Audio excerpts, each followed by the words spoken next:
Welcome to Dub Nation, the official show of the Utah Warriors of Major League Rugby. Today, we are in Warriors HQ. Jarom Jordan, Banksy. We're going to have some guests here in a second, but we're going to recap the season, round 18, the New York win, which was awesome, and fun to be reshoot the Utahville podcast, man. 18 weeks seemed like such a long time, and now I wish we had 18 more. I know, man. I'm sad it's over, but we'll recap it. Plenty to talk about. Here's what's on the show today. Big win at New York, 43-33 win. Awesome. Round 18, we'll recap that in MLR, what the playoffs look like. We'll recap the season, some real highs this year, what the offseason looks like, and it's going to be fun. So let's start off things by introducing our guests today. We've got the owner of the Warriors, Kimball, Kjar, and the head coach, Greg Cooper. Guys, how's it going?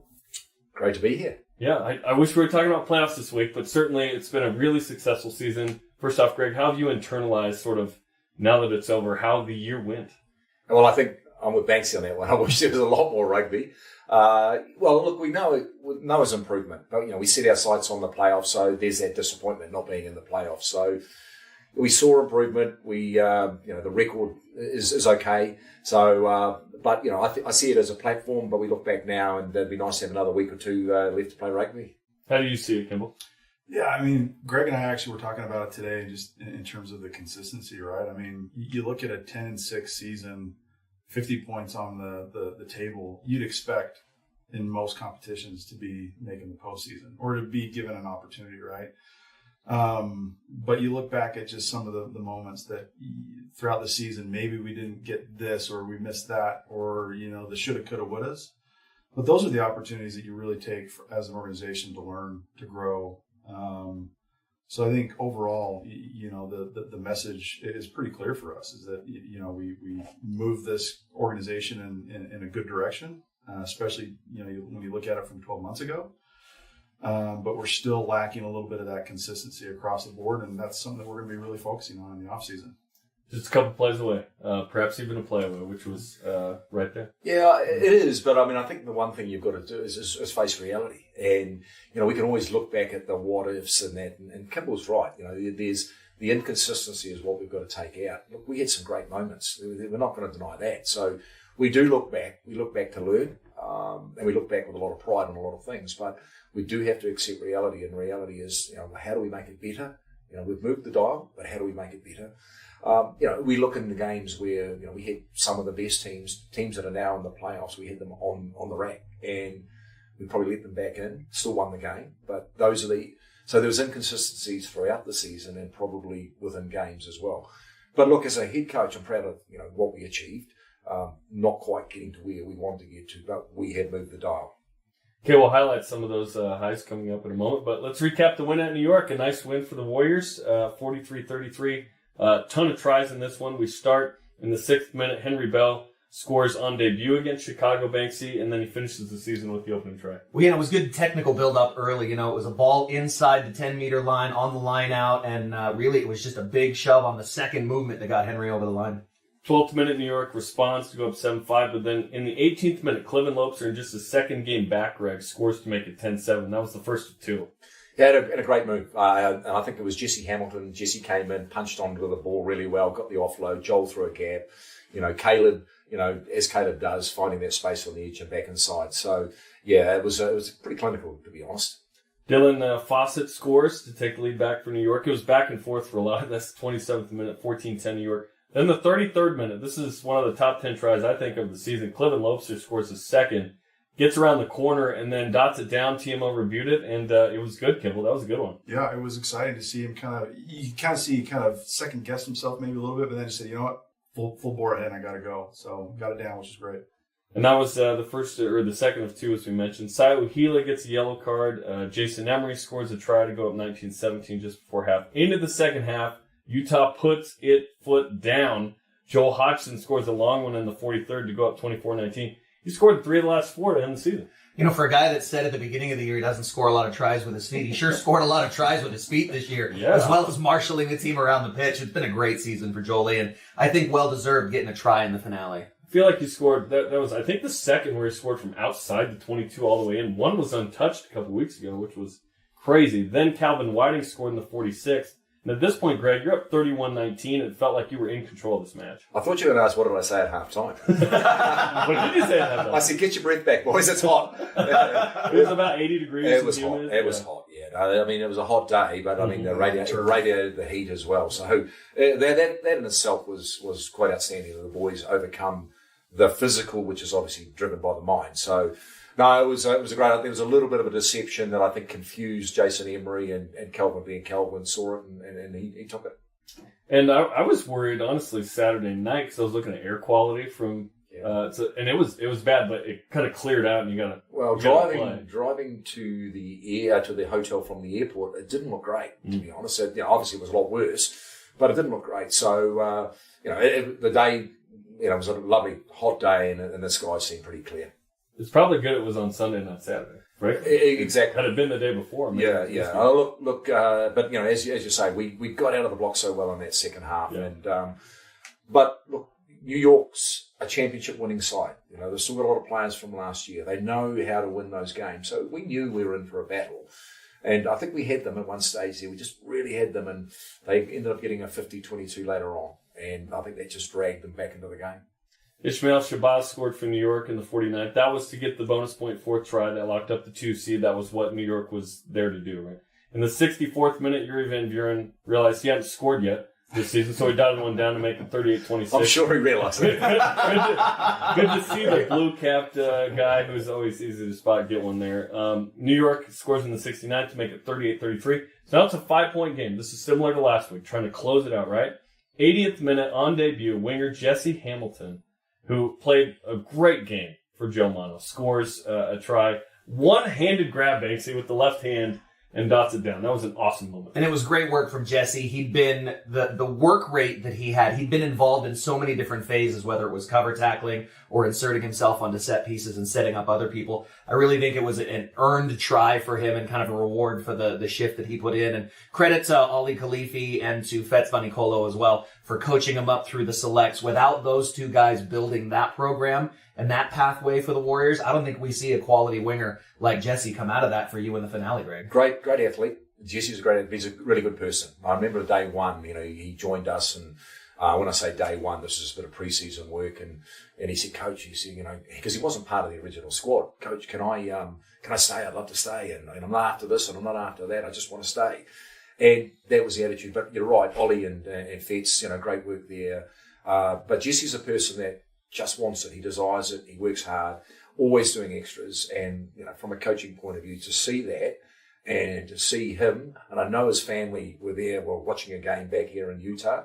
I think that's a really proud moment for the family, for Jesse, and for us as an organisation. So big love to the Warriors, Ohana as well. I know his parents were there with them watching at Redemption Bar and Grill, and a huge shout went up when he bought that in the corner. It was awesome. And Kimball, that's part of what Utah's about, which is development of finding talent. You're not just hiring guns for hire to come in and leave in a season. This kid's waited all year for a moment like that, and it was a great moment. It sealed the win. Yeah, I mean, it really speaks more to the organizational emphasis of bringing in guys that can help us be able to, find success at the highest level, and to see someone like Jesse be rewarded just even with the opportunity. It kind of came at him at the last minute that week. I think we didn't really know the full situation with Joe until Thursday? Friday. It's Thursday. So it was one of kind of those dare I say last minute type deals where he got thrown into the deep end of the pool, and he really did. He showed himself well. Interesting, like Kimball was saying there. I said to him, look, Joey doesn't look great. Just you're on standby. And the comment was, Coach, don't worry, I'm ready. And you just knew. It wasn't just, Coach, I'm ready, crossing my fingers. It's, Coach, I'm ready. And I thought, you are ready. You're ready to go. Well, he scored, correct me if I'm wrong, he scored 4 or 5 for the previous week for the select squad. I think he may have got 5. So 4 or 5. And he did it with both his speed and with his physicality, covered on the outside. Played a really great match. I talked with General Manager Brandon Sparks about how impressive he and the entire select squad has been all season. Well, he's growing, Banksy. Like his handling was something that was a little bit of an issue earlier on. Well, that catch, one-handed, low to his left, fantastic. Do we need to point out that it was Yuri Van Buren that was making that pass as well? He scored the try, but really made it, superstar. He wanted to have an assist as well. yeah. Go out on a high note. The try and the assist. Put Yuri in at 13 cover next season, Coach. Yeah. No Mika Crusade, no Joe Mono, no problem. 43-33 win at New York. I think, Jarom, for that, we do talk about inconsistency, but, we went through a patch there mid-season. New England, I think we lost about 3 key players in the space of 20 minutes. We lost players for games and that. And I think the one thing we must say is I do think at times when our backs were against the wall, we just got on with it. And I think that was a positive. There is a lot of growth to be had. We know that. We're going to live. But, we lost Meeks, and we know Meeks is a great rugby player, had a tremendous season. Joey's been the top try scorer. So we knew that, but we weren't deflated. We just thought, who's next? And I think that's been a positive. And that hasn't always been the case. Sometimes at certain positions, it's been like, oh no. Like last year when Jamie Lane went down, that was a really tough loss with the Locks. But in this case, it wasn't a problem. There were guys with the selects who have waited for this moment. And guys on debut have scored right away, like Henry Bell and Jesse Hampton this year. Well, and that game in New York actually to me speaks, to a much bigger. It's almost like after the Chicago game, we could have been let down as an organization, as a team, but it speaks more to the character of the guys that showed up, were a part of that game day 23, that they were going to go out on a high note, even though that they knew that a playoff opportunity was no longer in grasp. And to send us out on a high note, to have Jesse score the final try of the season, after everything that he's been, doing with this organization, with this team, there's just a lot of really positives to gain from a win like that, where it was a struggle. It was hard. The conditions were difficult. Traveling, those number of time zones, and to be able to go and showcase what the Warriors are all about. That game to me really spoke more about the Utah Warriors than anything else all season. It's true. There wasn't as much to play for from the outside, but certainly internally, you mentioned last week, Angus McClellan had a really good speech to the team. And by the way, in 14 games against Eastern Conference teams on the road, that's just the second win in Warriors history, both against New York. Like, it's hard to go on the road to the East and win. It was really tough. We had a healing process. Like it may seem it's a game of rugby, but there's a healing process because we desperately wanted to be in the playoffs. We were in the hunt for the playoffs. We were going for, there was times we had a stellar month and we were still fourth. We would wake up on a Sunday and we just had a good win, but we're still fourth. So, but it is what it is, and that's where we were, but we were still desperate to make the playoffs. And to lose that opportunity in the manner which we did was tough. It was tough for everyone, tough for the organisation, tough for all the people who do a lot of great work here, and selling the tickets. We're all in this one together. And so for me, we had to turn it around mentally really quickly, and that was the hard part. But we didn't try and manufacture it. We probably had to let the pain set in and get over it, and then work our way through it. And we themed it The Last Dance. Been themed a lot around, in sporting, events or sporting teams. We themed it The Last Dance because it is the last dance for this team, the 2023 Warriors. They won't be the same every year. It's never the same team the next year. So we themed it that. We worked on unity, and Angus delivered this incredible speech. And we just kept moving after that. Doesn't mean to say we're going to win it, but we knew we had to be in the right mindset, and we were in the right mindset. Okay, a couple of stats in this one. 7 tries for the Warriors. Another week of a ton of lineouts, 19 for 20. Scrums were perfect. Minimal penalties. It was really good in that way. Then a couple of game notes. 43 points, second most this season. Tied 7th most in a game in Warriors history. Most versus New York in the 4 games of the series history. And as I mentioned, second win versus an Eastern Conference team on the road, both against New York. So round 18 looks like this. San Diego beat Seattle 40-19. That was probably going to be a super meaningful game maybe a couple of weeks ago. Not as meaningful with the seeds locked up. Of course, New England takes out Houston. That wouldn't hurt to watch because knowing the results, if Chicago doesn't win that one, that's the playoff winner.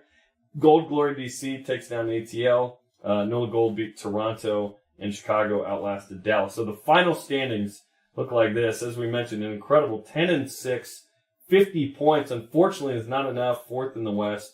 And then in the East, New England, New York, and DC. So we have the championship series set up. Saturday, the Western Conference Eliminator. Houston at Seattle. Sunday, it's DC at New York. Let's start with you, Kimball. How do you see the playoffs playing out? Who do you think is going to win this thing? Well, it's too bad we can't be talking about the Utah Warriors, right? But I think we've kind of beat that dead horse. But listen, there's a lot of good teams. Like we showcased well against all of those teams. Obviously, I think the one that got away from us was the DC game. San Diego is quality. We had an opportunity to seal that game when they were here, so we could have gone 1-1 with them as well this season. Listen, I think it's going to be hard for the road team in any of these games to win, especially on a short turnaround. I know some of the teams are kind of managing their rosters the last couple of weeks and a little bit of gamesmanship that was going on there. But it's going to be interesting just to see what happens with those eliminator games, because I think no matter what you end up doing, you've got two really prime teams that have a bye week this week that are just going to be chomping at the bit to showcase well the following week in the MLR, Eastern and Western Conference Championship games. Greg, who do you have winning this? Because Kimball didn't want to answer. He's talking a real big circle around that. Well, I know who he thinks is going to win it, but I'm not going to say anything. I'm with Kimball on. I think the home advantage of those two teams, the Free Jacks and the San Diego, I think that's going to be the final. In saying that, it's a playoff, so anything's possible in a playoff, and that's Utah Warriors there. Anything's possible in a playoff. New York blew it up last year. Exactly. I'm leaning towards New England. I'm leaning towards them. And saying that, there's a lot of experience in the San Diego that clearly can, they know how to win big games. But I've been quite impressed with New England, so I'll throw my money on New England. Either way, I'm expecting that game to be a great game. Like, I think San Diego, New England in the final, I think that's going to be a hell of a game to watch. Banksy, who do you have winning? I think it's tough if you're Houston going into Seattle. I think Seattle wins that. I think it's tough if you're Seattle going to San Diego. I think San Diego wins that. They've been the class of the West for sure. I think in the East, New England have been the best and most complete rugby team. If we look at it from that, I think San Diego have splashier moments. They have fancier moments. They have more highlight-worthy moments. But I think from a rugby standpoint, I think New England are a really complete team. So I think they are clearly the best. I mean, New York going in at 8-8. No other team in the East even has a winning record above 500. So I think it's New England's to lose. If they continue on form, they're going to be in the final. I'm picking them against Seattle, and then it's really a coin flip. Just for personal reasons, I hope New England win it. There you go. I go San Diego as well. So we got 2 New England, 2-2. 2 San Diego. 2-2. Yeah. See what happens. No one's picking any 2 or 3 seeds. It's just too top heavy this year. Is that what we think? I think so. I think the difference between those two top teams is just there's a big gap, especially in that East. The advantage in MLR that home field has become. Look at what it did for the Warriors and how Zions Bank Stadium has always been a fortress, but even more so this year. I think it's just too much to overcome traveling as far as we have to in this country. And for those home fans, I can't put it past the home team in any of these games. Really, what it boils down to, guys, is what's the music that's going to be played by DJ Diesel before the game. Like, if it's going to be more of a soundtrack for the San Diego guys or to the New England guys, who's going to benefit? Dropkick Murphy will be more of the New Englandish stuff. Probably. Definitely. But that's after the game. Yeah. Oh, that's after the game. That's DJ a celebration. Diesel is before the game. So Look, is he going to get what is he going to cater to? The big Shakrates is smart. He knows what he's doing. I think he's going to play both sides there. This isn't his first rodeo. So, do you know, guys, that I missed all of that? It's a different generation. I missed all of that. It's gonna be fun to have Shaq at a rugby event. I mean, that's gonna be cool. Could you imagine a player like Shaq playing number 8 in rugby though?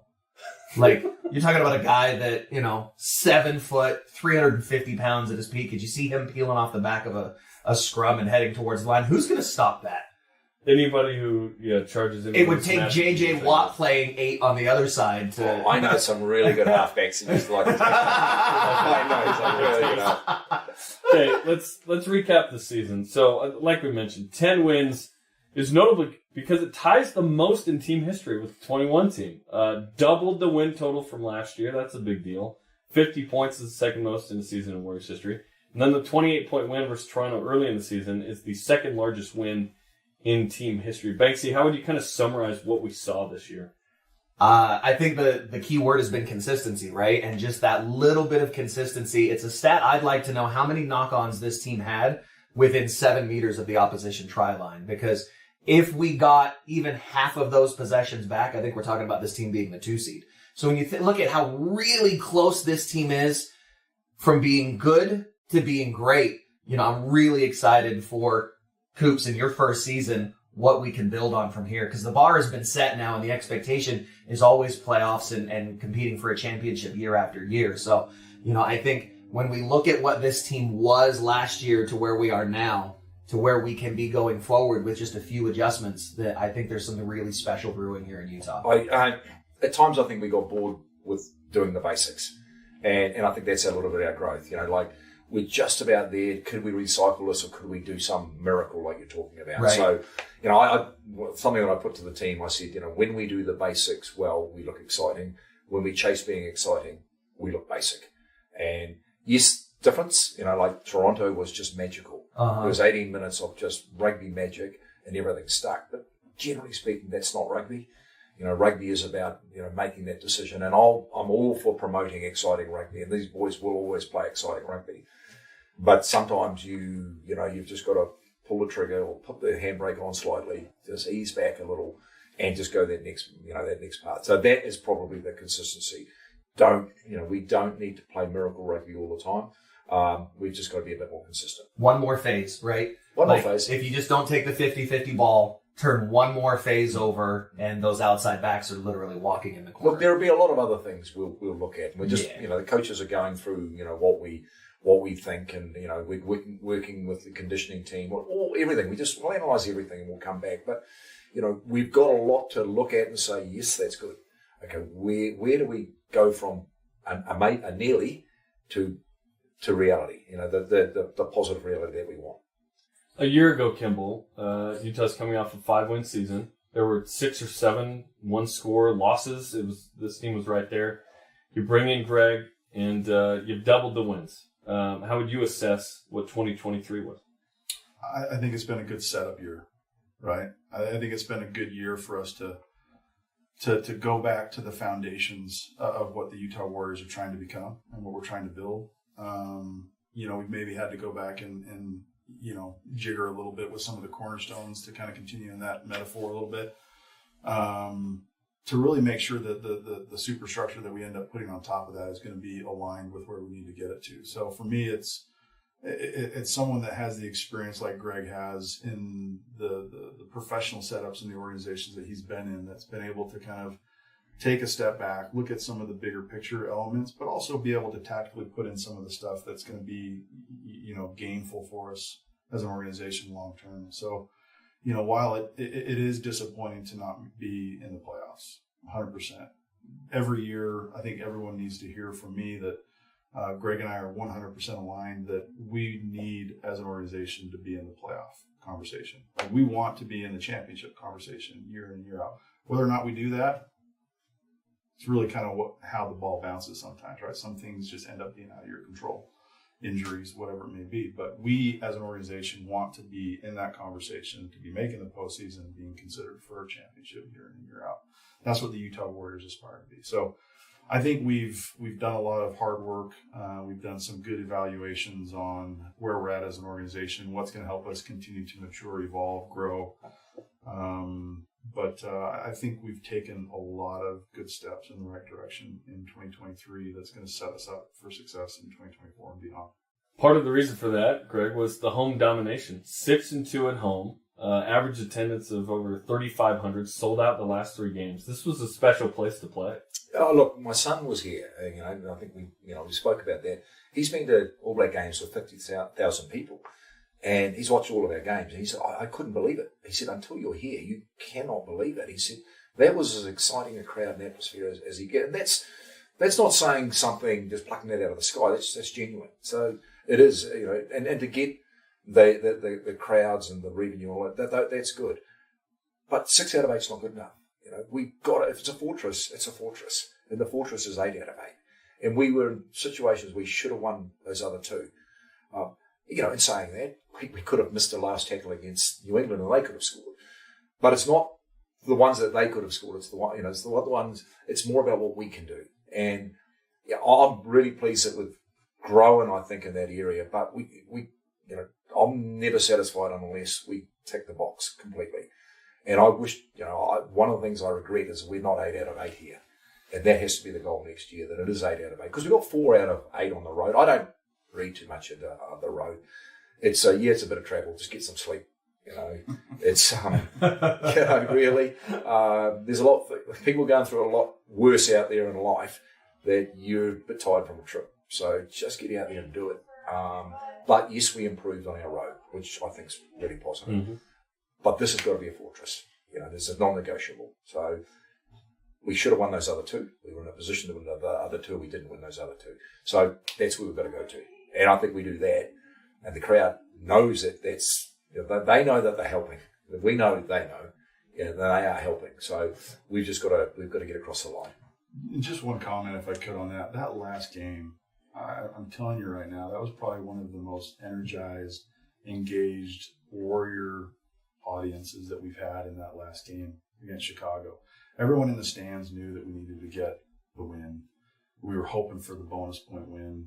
People knew what was at stake, and you could feel and sense the energy in the crowd.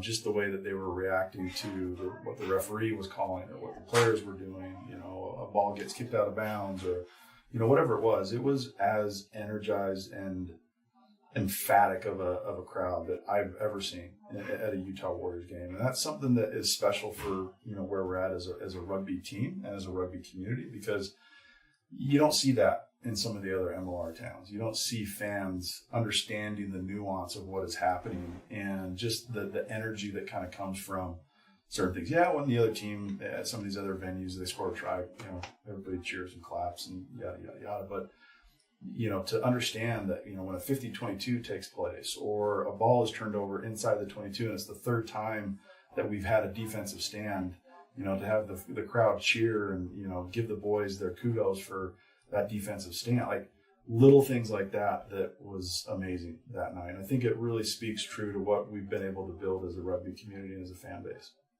So 8-0 is the goal, and the crowds have been there, and it continues to grow, which is awesome. One notable thing about this team is winning versus good teams, the teams in the playoffs. So there were 5 wins total against 4 of those 6 teams. March 31st, you beat New England, the 1 seed in the East at home. April 8th, at Houston, that was a big win. You held on for that one. No one got interested. April 15th, you beat Seattle, the 2 seed in the West. May 20th, you beat Houston at home to get playoff position at the time. And then June 18th, as we mentioned on Sunday at New York. Greg, what did it mean to beat those teams when you beat them? And obviously you would have liked more, but those are some fantastic wins. You weren't just beating the bad teams. You were beating the good teams too. I think it's important because by that stage, teams knew that we were a good team. But sometimes you can beat those teams when you're not a good team because the team they lose their motivation. So by this stage, we are recognised as a good team. So we're not getting an averagely motivated opposition. We're getting a highly motivated opposition. So that really is important, that when you're recognised and you can beat the good teams, you know you can do it. The flip side of that is other teams that we know we are better than, and we didn't. So, but I think the beauty is that they aren't just fluky wins; they're good wins. Probably some of them we shouldn't have been holding on to win. We should have been pulling away, and that's where we've got to go. We play at altitude here. We play higher than Pretoria. I've been there plenty of times, and I know what it's like. We're slightly lower than Johannesburg, so there's an advantage there that I think we can be better than we are. Teams should be thinking we're going to the last 20 minutes, and then we should be pulling away. So those are the things that and they are not necessarily fitness. It can be a mental, could be a tactical, could be whatever. Those are the things we're digesting now, and we're pulling. We need to come away with what are the answers and how do we get better at it. But I look back on those wins and say they are very, very good wins because the opposition were at their best. Toronto sticks out with the final 20 where the bench was loaded and he scored like 5 tries in the last 20 minutes. That was a wild one. I don't think I've seen any. I haven't seen rugby like that. we don't train like that. By that I mean, I don't make it putting an arm out like that. Jolie at one stage there, I think he flipped around, did a pirouette and then he kicked the ball. And it was magical. It really was. Yeah. And I had people that I'd just introduced to rugby. I met them at my local cafe, and I know everyone in the local cafe now. But I met them down there, and I said, "Do you want to come to a game?" And they came to the game, and you're like, every game's like this, just so you know. Yeah, well, this is what I said because I remember the first 40 or so wasn't the most prettiest rugby I've been involved in. I said, "Oh, that first part wasn't good," but I said, "I'll be straight up. That last part was amazing." and they just became fans after that. That's awesome. Okay, defensively, there were 3 games that stick out this year, too. For the first time in Utah Warriors history, there were 3 games of allowing 20 or fewer points. 10 to Chicago on May 5th, May 27th, 12 to Rugby ATL, and March 25th, 19 against Toronto. That was a new wrinkle for this group. Well, and I think it really speaks to the camaraderie and the cohesion that this squad has, because it takes all 15 guys on the field to play good defense. You know, you have to have good communication. You have to work in cohesion. You have to have that chemistry for good defense to be played. And then to have guys on your team like Hunga Havili and Tommy Tuivau and Lance Williams who are ready to get stuck in and just lay the wood to the opposition, to meet them at the game line. There were moments where we played some of the most staunch and stingy defense I've seen anybody in MLR play. It was fun to watch. Okay, we just on that, we're not there yet, but I agree. We had some but in phases, we had some in great moments, yeah. We targeted 2.5 tries conceded. I think it was on average through the season. We were above that. So, but there again, Banksy, that's the consistency. Mm-hmm. There were some incredible moments, like some. I go back to Seattle. We're down to 13 men, and some of that desperation in that 10 minutes was just phenomenal. So, but then we got back to 15 men, and I think we just gave away an easy try. So it's the consistency. But no question, the boys grew as a defensive unit. New York was tough because it was so hot. It was an attack game. Mm-hmm. But we're growing in that area. Again, not there yet. A couple of individual notes. Joe Mono leads MLR with 14 tries. Kimball, this kid's ascension has been unbelievable, and he's going to get a chance, we think, with the United States this fall. Yeah, I mean, if he's not in that mix already, which I'm pretty sure he is, then I'd be surprised. I mean, he is one of those guys that in a 5-meter box, he can juke you out of your shorts. But at the same time, he can go from 0 to 60. I mean, he's a talented rugby player. He's a great human being. He's got tons of potential. We think the world of him. We think he's got, tons and tons of, more upside to be able to continue to grow. Because there's a lot there that he can still work on. Kicking, fielding, decision making from that kind of deep 3, positioning, that sort of stuff. But defensively, like, he'll whack you. He'll come up and give you a little bit of love when you need it. But in attack, there's no one more fun to watch, especially with the ball in hand. And the best fan club. Oh, he's got his own fan club. It helps when you get to play in front of your family. Exactly. You've got everybody here. But he's another one of those pathway players that has come up through this program. I mean, I watched him play club rugby here. And then to watch him now on the biggest stage, not just play well, but lead the league in what he's done. The growth and still the high ceiling that he's got when you think about how good he is to how good he can be, Coops. Yeah, and then also, don't forget, he had a serious injury 18 months ago, and that can take a while. So, Kimball, there's some magic in what he does. The ability to get that inside, outside at exactly the right moment and make a quick guy look slow because he's beaten them in there. I mean, if you do it in 5 meters, they'll never catch you anyway. So, he's got a lot of, he's growing so much this year, and the exciting thing is he's actually got more growth in him. That's the exciting thing. 22 tries the last year and a half for him. I mean, it's been unbelievable coming off an ACL. Joel Hodgson led MLR in penalty goals, which is wild because you didn't take one of the first 4 games. The only reason we did, because you kept talking to me about taking and the next game like we did. Like, where's the penalty? You didn't need him. It was all good. And he was such a great addition to fly half with his leadership, obviously, all his premiership experience. And then he becomes this try scorer. What did Joel mean to this team this year? I think Joel bought in, and he's one of those people that has such high standards. Joel was probably like me in a way as a rugby player. I wasn't the most talented rugby player, but you've got to work hard to get to where you want to get to. And Joel's a guy that, I wouldn't say he's the most natural, but he's obviously a very, very good rugby player. But he's worked so hard at his game. And because of that, it looks as though he's a natural. He just works so hard at his game. And I think that's the biggest thing that Joel has brought to this team. He's brought a standard that he sets for himself that rubs off on others.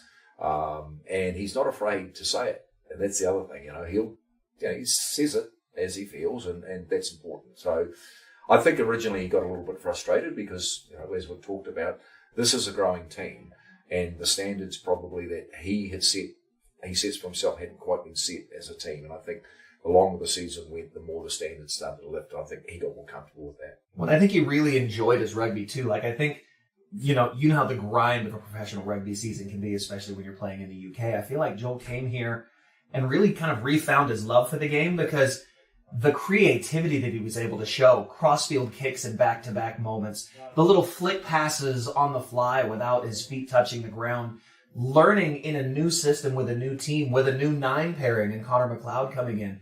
He really just made rugby fun in Utah again from that leadership position. Well, his highlights of his career, he is an attacking player.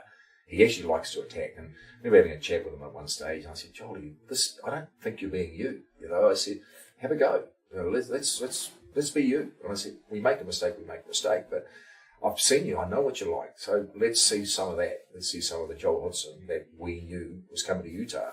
I think he got here with a role that I'm just going to direct this team. I'm going to direct this team. Well, you know, just be yourself. Well, he can direct those 35-meter cross-field kicks to Mika for scores and hopefully be making Sports Center all year long next year. I'd be happy with that. Be great. Connor McLeod was an awesome addition as well, and he had the fastest hat trick in MLR history, Kimball, against Dallas in 18 minutes and 25 seconds. Yeah, great scrum half. I mean, I'm waiting for my contract too. So every week, the rolling of the shoulders. He can roll those shoulders as much as he likes. Listen, Connor is one of those guys that he makes the engine just purr. Right? I mean, you bring in someone with his speed and his efficiency with delivery. As a former scrum half myself, it's fun to watch because you can tell when a good scrum half is operating, because it just makes everything else look easy. You know, the 10s are coming onto the ball with the precision and speed that they need to. The momentum that begins to build is really generated out of the good delivery and management of the scrum half. And to be able to have someone like him that I think largely has been overlooked because of his size back in New Zealand, in our ecosystem, he's amazing. And he's one of those guys that's just good quality, good character, just a great human being off the field as much as anything. We probably didn't see as much as Zion, and I think Zion also, that game against, I thought was outstanding for a guy that hasn't had a lot of rugby. There was a lot of rucks, a lot to get in, and he played really well in that last game. So, you know, I see Zion, I see when the team settles down a little bit more, and, you know, Zion becoming far more effective as well. I think they're two totally different players, you know, one different styles. Different styles. And I think that's good. The All Blacks in recent years have used Aaron Smith and TJ Perenara. You know, one's the Connor moving the ball, and Perenara is the aggressive one. Well, you know, we put Zion on the flank in one game, and he loved it. You know, he mixed it up. He helped score that try against Seattle. Exactly. Mm-hmm. So for me, you know, like I see him as being, he's only young. He's 21 years of age, and I see Zion also being a great mix with Connor going forward. Okay, the off-season is going to be eventful. We got the team banquet coming up this week. We'll recap it on Dove Nation next week. The Collegiate Rugby Shield is hosted here in Harriman. That's going to be on FS1 on July 13th. The draft is on FS2 on August 17th. And, of course, the USA Eagles taking on Stade Toulousain in Sandy. Kimball, this is going to be an eventful offseason. It's not like we're just going away here. We got stuff to do. I mean, I'm staring down the barrel of probably our busiest offseason that we've ever had here with the Utah Warriors. Not just because of the team and the excitement around what we're building, but also we got the World Cup coming this year. We've got opportunities to engage the community around the sport with the Stade Toulousain game with the USA, and there is just a multitude of opportunities for us to continue to grow in our own backyard, and something that our commercial operations are really excited about as much as anything, because we're going to be basically going, we'll probably take a bit of a deep breath here in July, but from August until October, November, right up until when the guys report for their OTAs and then officially report in January, it's going to be full go, and it's going to be a lot of fun. Watch parties around the World Cup. The Stade Toulouse game is going to be amazing in and of itself. They have, they recently just won their 22nd French championship, top 14 championship, just this last weekend. So they're going to be bringing that the shield with them, and it's going to be fun. It's going to be an exciting opportunity to be able to showcase rugby here in the epicenter of rugby for North America. And a bunch of our guys we expect to be in that game, perhaps. There's 6 in the 54-man pool. Great. I mean, from a coaching point of view, one of the greatest, and Kimball and I have chatted about this, one of the greatest things you can do from a coaching point of view, in terms of the feel-good factor, is seeing the players that you coach represent their country. I mean, that is the ultimate, representing your country. So, we've got players out there, and I'm sure we will. That's a great feeling for us as an organisation, and obviously the community, this great community who support the Utah Warriors and those players. What needs to be addressed in the off-season from your standpoint as the coach? Oh, I think the first important thing is we've got to get the analysis of the season accurate, because there's no point in saying, hey, let's build our plans on facts that aren't right. So I think going forward, let's get the facts right. Let's analyse it. Let's not. We're disappointed not making the playoffs. So why didn't we make the playoffs? How do we make the playoffs in the future? There are a few. So that's the big thing for me, is just getting the analysis right, and then we can get our plans around that. And we'll come up with ideas. We'll come up with strategies. There's always going to be players coming and going. That's just the nature of professional sport in terms of, is everyone available for next year? All those sort of things. So those are the key thing for me is accurate analysis. We'll be able to build our plans around. Banksy, what do you look forward to in this offseason, man? I look forward to getting ready for more rugby in the next season. I said it on the last Dub Nation. I'm ready for more. Watching what this team has been able to do over this season has really not only reignited my love for not only this club, but the game overall, but I know the fans are energized by it too. The last 3 home games here at Zions Bank Stadium sold out. Like, Dub Nation is invested in this club as the players, coaches, and staff are. And that's everybody from Kimball and Sparksy and Coops all the way down to the people selling concessions in the stands. There really is a special connection here with these fans and this club that you don't have anywhere else in Major League Rugby, even with clubs that do it well. I feel like there is a connection here with this community and with the people that wear the 4 stripes, that wear the red and black, that I'm ready for more of. Like, 2024 can't come soon enough for me. I can't wait either. And it's been so fun to be a part of this and to watch this, because we've seen the team double the wins, as we mentioned. We've seen the great play in crowds at home.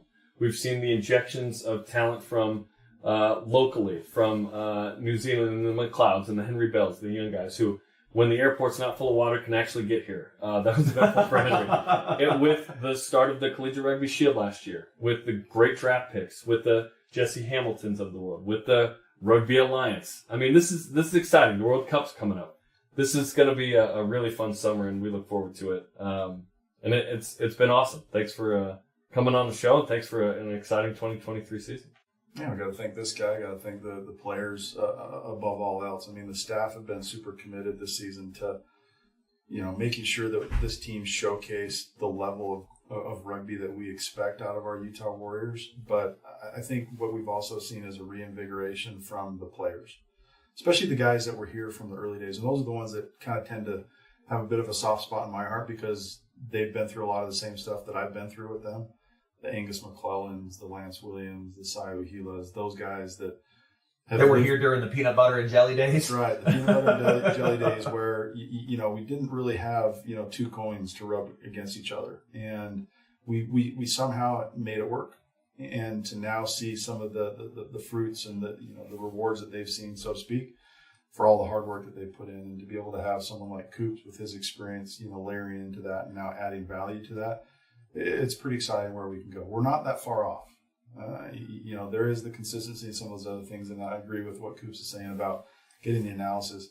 It's a couple extra turns of this lug nut or that lug nut until we really get things, tightened down to where it needs to get to. And then once it's tightened down, it's a matter of just maintaining that consistent effort, focus, vision on what it is that we're trying to build here. We're not that far away. We talk all the time. We want more, I'm saying we want more success, but we're not that far away. So I think that to me is the exciting thing. If we're a long way away, I'd be thinking, we've put a lot of effort in this year and we've got no reward for it. We have got reward, not exactly the reward we want, but we're not that far away. And the exciting thing for me is it is an incredibly community-based team. And community is not just about everyone out there, it's everyone in here as well.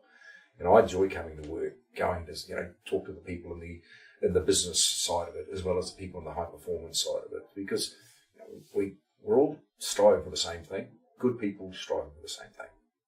Couple of individual shout-outs before we end. Angus McClellan became the first MLR player to 75 caps. Bailey Wilson became the youngest to 50. And then Ali Khalifi is the Utah Warriors team nominee for the 2023 S. Marcus Callaway Community Impact Award.